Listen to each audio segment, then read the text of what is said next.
Phone tapping కేసులో BRS మాజీ MLA Chirumarthi Lingaiah విచారణ ముగిసింది. దాదాపు గంటన్నర పాటు ట్యాపింగ్ కేసులో నిందితుడితో లింకులపై ప్రశ్నించారు సిట్ అధికారులు. మునుగోడు బై ఎలక్షన్ టార్గెట్ గానే ట్యాపింగ్ జరిగినట్లు ఆరోపణలొచ్చాయి.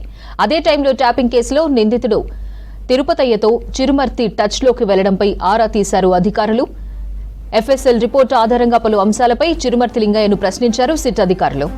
కావాలని కొద్దిగా ఏదో మనం బలంగా తిరుగుతున్నామని చెప్పి ఆలోచనతోటో లేకపోతే వేరే రకమైన ఆలోచనతోటో విచారణ పిలవడం జరిగింది. అలా చేసిన తప్పితే మనకు సంబంధం లేని విషయాలు అవి.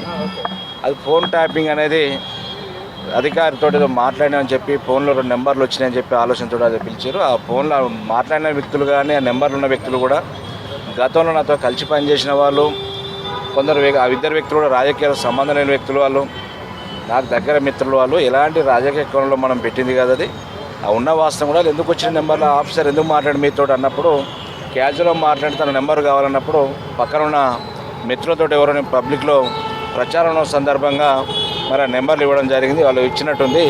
వాళ్ళు నాకు దగ్గర కావాల్సిన మిత్రులు. నా కాన్సెప్ట్ అందరూ గతంలో కాంగ్రెస్ పార్టీలో పనిచేసినాను, 6 ఏళ్ల సంది టీఆర్ఎస్ పార్టీలో పనిచేసినా కాబట్టి చాలామంది నాకు 20 ఏళ్ళ రాజకీయాలు ఉన్నప్పుడు అందరితో నాకు సంబంధాలు ఉన్నాయి కాబట్టి నాకు ఎవరితోటి శత్రుత్వం లేదు.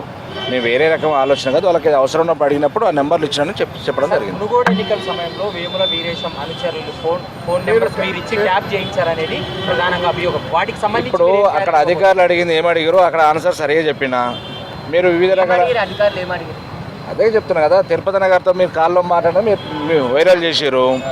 ఆ సందర్భంలో ఒక కాల్ మాట్లాడే మాట వాస్తవం తను చేసిన సందర్భం నేను కూడా తనతో మాట్లాడిన మాట వాస్తవం. పబ్లిక్లోకి ఇట్లే ప్రచారంలో ఉన్నాం. ఆయన ఏమంటే పబ్లిక్ ప్రచారం ఎలా ఉంది, బాగుందని అడిగిన మాట వాస్తవం. బాగుందని చెప్పినాం.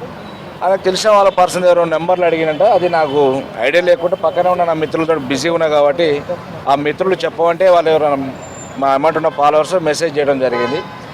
ఎందుకు అడిగినా అని చెప్పి మళ్ళీ ఫర్దర్ ఫోన్లో మాట్లాడడం జరిగింది. అంత తప్ప వేరే ఏం లేదు. మదన్ రెడ్డి అనే సోదరుడు, ఆయన వ్యాపారం చేసుకుంటాడు. రాజు అనే అబ్బాయి కూడా పెదకాపర్తి విలేజ్, మదన్ రెడ్డి నగరికల్, వాళ్ళిద్దరు కూడా హైదరాబాద్లో ఉంటారు.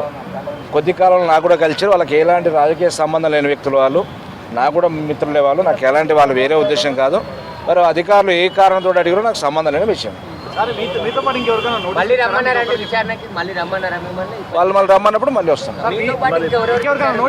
ఎవరికి నోటీసులు ఇవ్వలేదు, ఎవరికి సంబంధం లేదు, ఎవరికి కూడా ఇంతవరకు ఇవ్వలేదు. ఇస్తే మీకు తెలిస్తే మెసేజ్. మీ ఎమ్మెల్యే కూడా కామెంట్ చేసిండు, అసలు లింగయ్యకి ఏం సంబంధం లేదు, ప్రభాకర్ రావు గన్ను పెట్టి బెదిరించి నన్ను కేటీఆర్ చేపించింది ఇదంతా అని చెప్పేసి చెప్తున్నారు. ఏ ఎమ్మెల్యే గారు? ఇప్పుడే మాట్లాడిండు, మీకు సంబంధం లేదు ఫోన్ ట్యాపింగ్ లో, మిమ్మల్ని కాకుండా కేటీఆర్ ఇదంతా చేయించాడు అనేది ఆయన కామెంట్. ఇది ఆయన గురించి పెద్దగా మాట్లాడండి. ఎందుకంటే ఏదైనా చెప్తే వాస్తవాలు ఉండే, రాజకీయంగా ఎక్స్పోజింగ్ కావాలనుకుంటే చాలామంది ఉంటారు.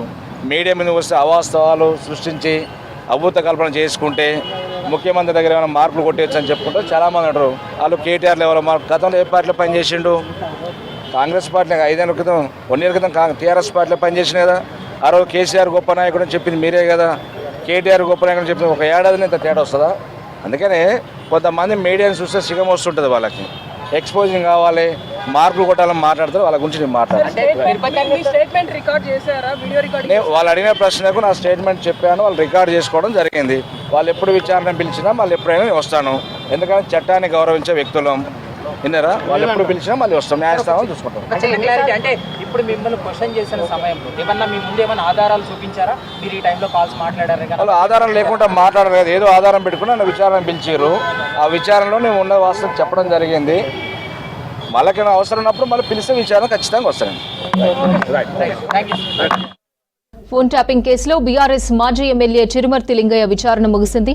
దాదాపు గంటన్నర పాటు ట్యాపింగ్ కేసులో నిందితుడితో లింకులపై ప్రశ్నించారు సిట్ అధికారులు. మునుగోడు బై ఎలక్షన్ టార్గెట్ గానే ట్యాపింగ్ జరిగినట్లు ఆరోపణలొచ్చాయి. అదే టైంలో ట్యాపింగ్ కేసులో నిందితుడు తిరుపతయ్యతో చిరుమర్తి టచ్ లోకి వెళ్లడంపై ఆరా తీశారు అధికారులు. ఎఫ్ఎస్ఎల్ రిపోర్టు ఆధారంగా పలు అంశాలపై చిరుమర్తి లింగయ్యను ప్రశ్నించారు సిట్ అధికారులు.